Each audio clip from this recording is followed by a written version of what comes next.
Welcome to Green Time. I'm host Don Fitz. This episode we're going to be talking about organic agriculture. But before we get into our discussion, let's take a look at a few scenes from Organic, which is part of Nicotine Bees. For example, a typical farm in India has 250 species. And 250 species in concert and in harmony will produce more food than the most chemically intensive farm of the Midwest in the United States. But for food, you must look at diversity and not look at the monoculture of a single crop, single commodity. So when you look only for soya, you'll find only soya, you won't see the associate crops. When you look only for wheat, as the case for the Green Revolution Punjab, you don't see that you could grow mustard with wheat. Okay. You don't see that you could grow chickpea with wheat. And the yield of the full farm with mixtures is always higher than the yield of a monoculture. And that is established, scientifically established in 20 years of our research work, that biodiverse organic systems can produce 10, 20, 100 times more food. That's the way to go into the future. Diverse systems use every bit of sunlight because they're multi-layered. They use every bit of nutrients because their root systems cooperate. They produce more healthy systems because they have balance. The nitrogen from the leguminous crops is fixing nitrogen for the cereals. You don't have to apply urea from outside. You don't have to apply chemicals from outside. And different insects prey on different plants. And so there's a multiplicity of species, and they keep the pests under balance without violence. Without human violence. They just balance it out through the food web. So no matter which way you look at it, more food, more nutritious food, more ecological security, more resilience to climate change, more resilience to any kind of environmental stress. That's the way to go. The only way to reliably feed ourselves is to ensure that we first feed other species. We have to see farming as feeding the earthworm. We have to see farming as feeding the bees. And humans will get good food and abundant food as a side effect. But the moment we try and use violent instruments that kill the very basis of our co-workers that make food possible, we will never be able to solve this issue.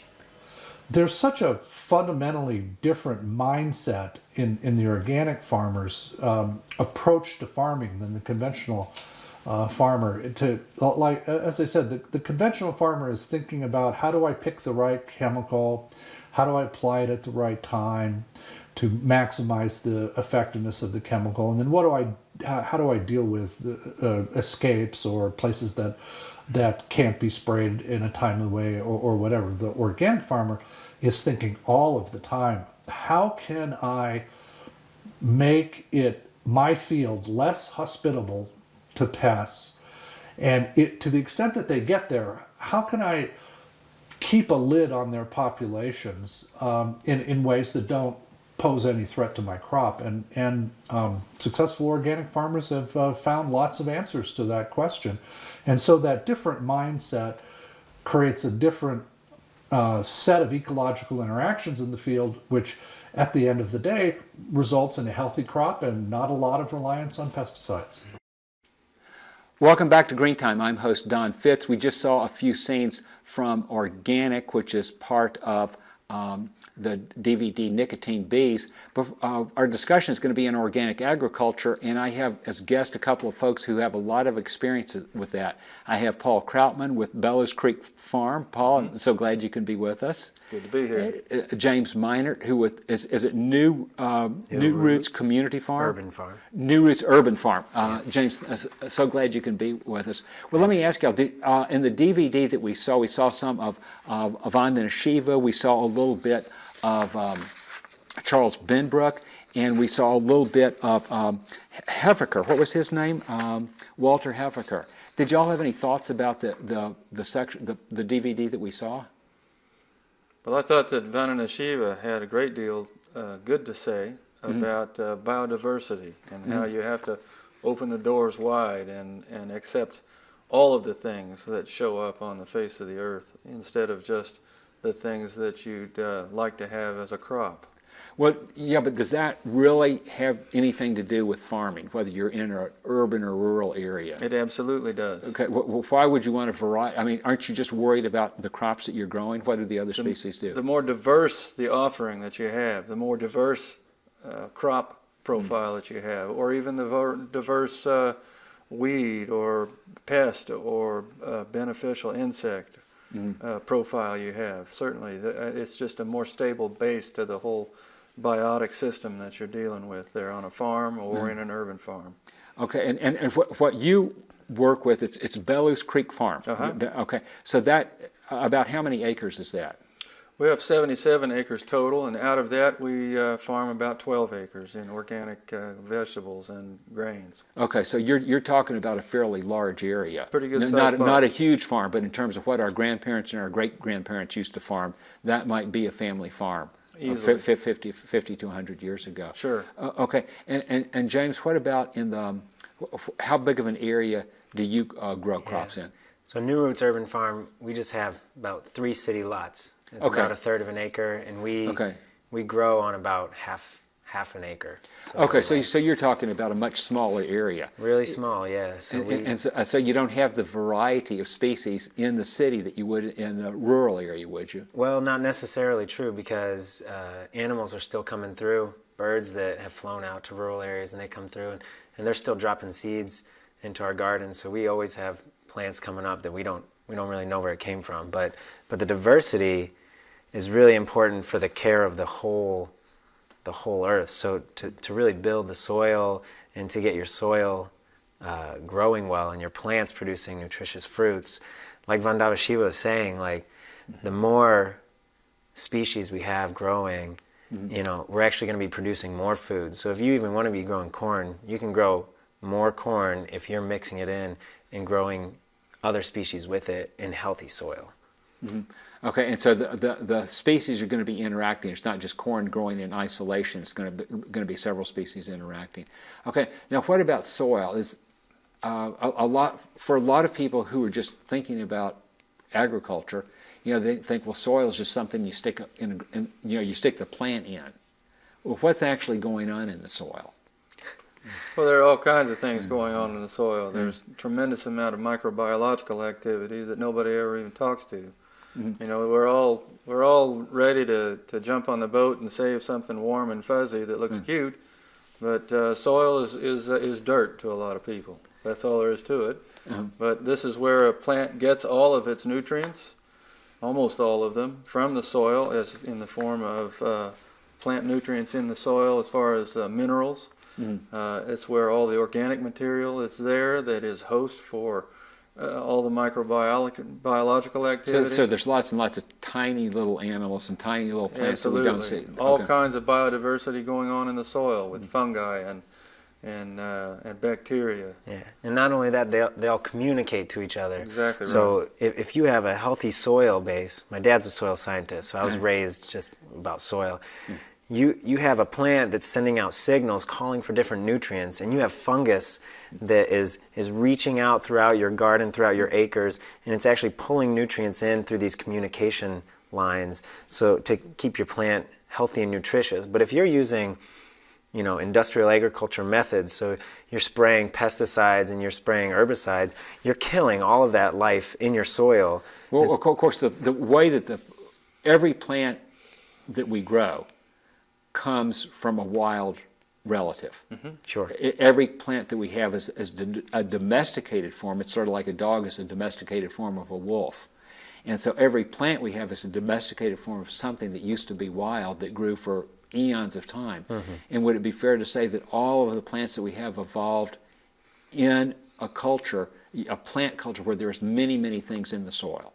Absolutely. For sure. And many, many other species. So if we're putting them in a soil-starved area, there's really, it's nothing like the way that they evolved. I mean, the only way to get plants to grow in monoculture, the way we're doing it now, is by spraying so much what we call petrochemicals. So chemicals derived from petroleum in an attempt to feed them the basic foods. But it'd be like if the only food you got was bread for your whole life. You might survive, but you wouldn't actually be healthy and thriving. And so that's bread derived from oil. No, that's an interesting analogy I never heard of. So the plant, which is basically fed with fertilizer, is receiving one type of nutrient, which would be sort of analogous to humans surviving with only bread, and living off of going to McDonald's all the time and just eating hamburgers, and that's it. And you're basically having no variety. Right. And so over a period of time, a human would be starved of nutrients, and a plant similarly, in a very sterile environment with very few other species around, is going to be starved for that variety. Right. Soil is important. A plant can't make what it can't get. Right. So a plant, you can't give what you don't have. So a plant can't get from the soil what it can't get from the soil. Right. And we all need to get those things from the soil. Exactly, because we need those nutrients also. Yeah, without plants getting this diversity of nutrients over 200 different nutrients, we're not getting them. Those of us that are just eating corn are just getting 4 or 5. I want to get into a discussion of pesticides and how pesticides affect the health of soil and how that affects plants. But first of all, we're going to take a break, get an announcement, and see another segment of the DVD. We'll be back in just a minute. Our farmers are earning 10 times more than the chemical farmers. We've now trained them to grow organic food and organic cotton. And we just finished our comparison. Farmers growing BT cotton earn hardly anything. They get into debt, which is why they commit suicide. Right. Organic farmers growing mixtures are earning 10 times more. Wow. Now, so whether you look at poverty and farmers' income, or you look at food security in terms of more food and more nutritious food, ecological, biodiverse, organic production is what will produce more food. But now we have an international assessment by the United Nations of 400 scientists work together on it, and it's called the International Assessment for Agriculture, Science and Technology for Development, and they've had to admit that neither genetic engineering nor the Green Revolution has created food security. Food security can only come from ecological systems, small farms, and biodiversity. The general public cannot say, well, food comes from the supermarket, this is all I need to know.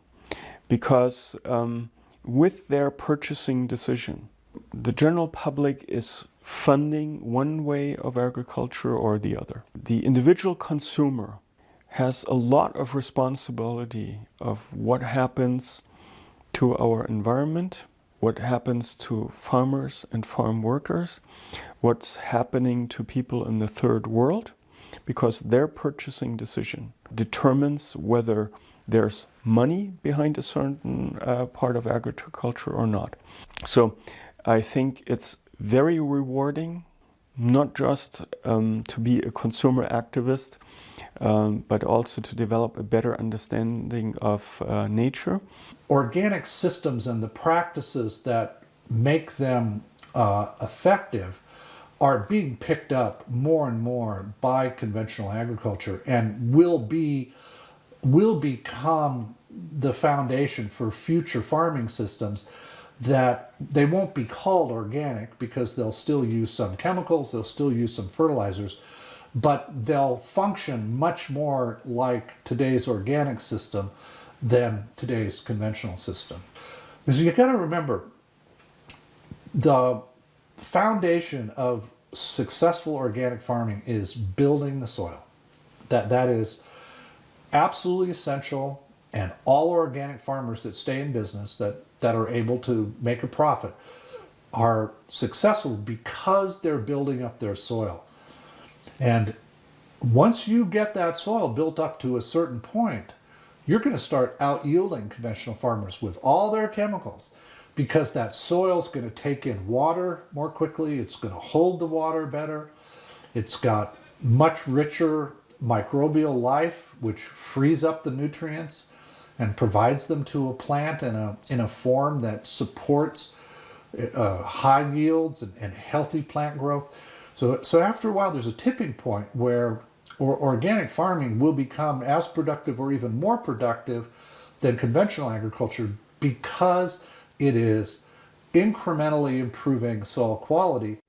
Welcome back to Green Time. I'm host Don Fitz, and with me I have a couple of guests who are going to help me talk about organic agriculture. I have James Meinert, who's with New Roots Urban Farm. Do I have that right this time? Correct. Okay, great. And I have Paul Krautmann, who is with Bellews Creek Farm. Paul, where is Bellews Creek Farm? Bellews Creek Farm is in the Big River Valley, close to Cedar Hill, between Cedar Hill and Hillsborough in Jefferson County. In Jefferson County. So it's a drive from St. Louis, but not really that far away. It's about a half hour, 45 minutes away. So it's a good drive, but sure. Okay.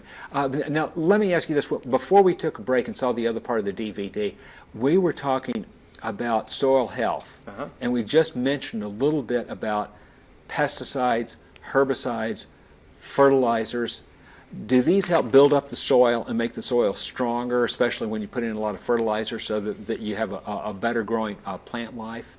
Well, by their nature, they're killing something. Pesticides is a big general term that refers to anything that kills something else, basically.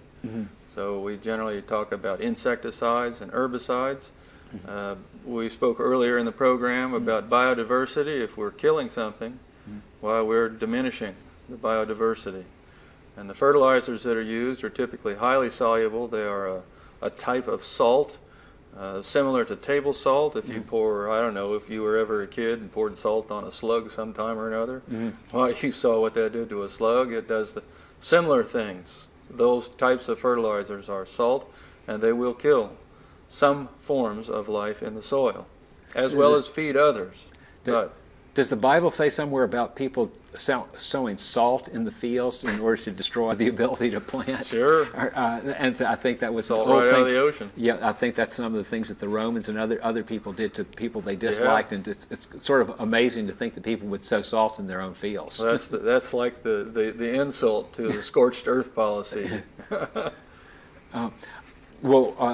James, would you be in agreement? Do you think that the pesticides and the herbicides are good for soil and make it more likely that it's going to be able to provide nutrition for a wide variety of plants?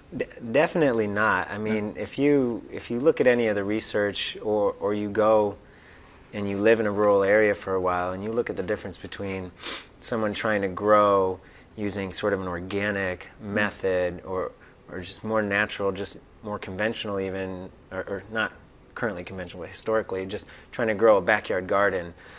The amount of healthy food that's produced without spraying, without any chemicals or anything, is really amazing.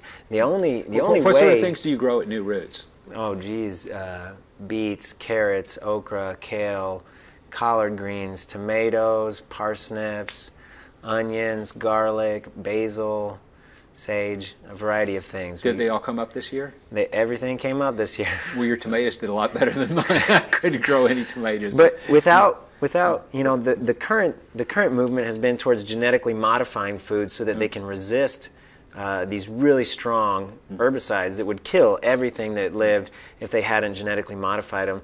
But what you got to understand is it might not be killing that corn or that soybean, but it's killing all of the living stuff in the soil, all of the microbes that Paul was talking about. So when you use a GMO seed, a genetically modified seed, that overwhelming likelihood that is to make the plant resistant to herbicides. Most likely. Sometimes it's to a worm or something else. Okay, but when you spray that on, that's killing things around it, and which includes killing things in the soil. Yeah. Okay, so the GMOs are part of killing soil microorganisms. Definitely. In some cases, yes. And the soil, talking to my dad about this, the soil that has been conventionally farmed with, genetically modified organisms, corn and soybeans, that soil might take 50 to 100 years to heal back to its state of being a lively, Now a human being can bring it back in about 3 or 4 years if you are actively adding in compost, and actively working with the soil. But in general, we're destroying our global soil. So how do you put in compost in the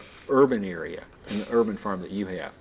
Yeah, we are right near a homeless shelter, and they produce lots of food scraps, and we're real near a wood mill, and they produce lots of sawdust. Sure. I mix the two together, and I flip it around a few times a week and add water, and after a while I have this really good, rich, sweet-smelling soil, and I put that on my beds. Okay, well, Paul, what do you do in when you have a large farm with many acres, and you want to replenish the soil, but I mean you can't do it from dinner scraps. I mean, if you're in the city, you can do it from dinner scraps, but unless your family eats a whole lot, Right. you can't Well, replenish. one of the things that comes off of an urban landscape now with the mandate to get the yard waste out of the waste stream that goes to the landfill is to compost it. So there are giant amounts of compost that are available, and you can purchase it. And it's basically, I don't know that it has a whole lot of plant nutrition in it, as far as nitrogen, potassium, and phosphorus, but what it has is a host of all kinds of beneficial organisms. You're inoculating the soil again with that biology. By using all of that waste. By using that compost from the waste that's on an urban landscape, yes. Well, let me just ask you one thing. It just crossed my mind, but I've read about people advocating biofuels, that you can use create some sort of biofuels out of corn stalks, because corn stalks are just waste that you throw away. Yeah. Well, did the corn stalks actually have any nutritional value for the next generation of plants? Well, they certainly do. I mean, any plant, you have nothing more than to burn any kind of a piece of plant material to know that there's sunshine in it. If you're cold and you burn something that's a plant material, what you're doing is you're accessing the sunshine that's stored in there. And life in the soil needs that sunshine, needs that energy just as well as you and I need it. And so to remove those corn stalks from the field and make biofuels out of them, or to in decades past, when we harvested wheat, we were interested in getting the wheat seeds off of the field. Right, that's what you make the bread from, is the seed. Exactly. But back then, you had the combine was of a type that you had to drag everything to one central point. And then you had an entire field of wheat that was in a giant pile, and there wasn't an economical way to get rid of it until we burned it. So all of this wheat, which could have been used to replenish the soil, would be either all burned. of the straw would have been burned there, and now you've just robbed that whole field of a whole season's worth of sunshine that was there. Because grasses like wheat and especially corn, And corn's a big grass. and isn't it? corn is just a big grass. They sequester, they pull a lot of carbon out of the air. So like 90% of a corn stalk is carbon that is pulled out of the air into itself. So if you plant, a rural farm does not need an urban area to be sustainable in building soil. It simply needs to plant a lot of grasses, around 60% of itself, so that it can take that carbon pulled out of the air and simply till it back in or bury it back into the soil, and it will release and break back down in your soil. That's how Iowa, over thousands of years, just plains falling back into themselves, have created this really fertile soil. And in just 50 years of what we call conventional farming, we have decimated some of that soil. Yeah, I really hate the phrase conventional farming. Right, I know. Because that implies that if you use a lot of Contemporary farming. Yeah, contemporary is a lot more accurate. But we Industrial. don't. Yeah, industrial farming is a good phrase to use. But conventional farming implies that it's natural.